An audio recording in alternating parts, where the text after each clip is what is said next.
Helo na, siwmai. Jyst moyn cymryd munud neu ddau o'ch amser i ddymuno Nadolig Llawen i chi gyd ac i edrych yn ôl yn gyflym iawn dros y flwyddyn da ni wedi cael fel mudiad Yes Cymru.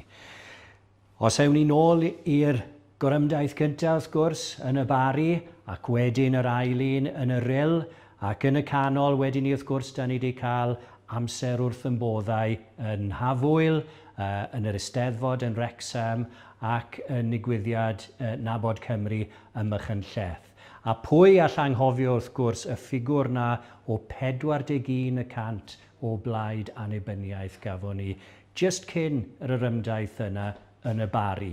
Felly, blwyddyn prysur iawn a cyn i ni fynd mewn i 2026 nawr, mae amser i ni ymlacio a fynd amdani eto wedyn ni yn 2026.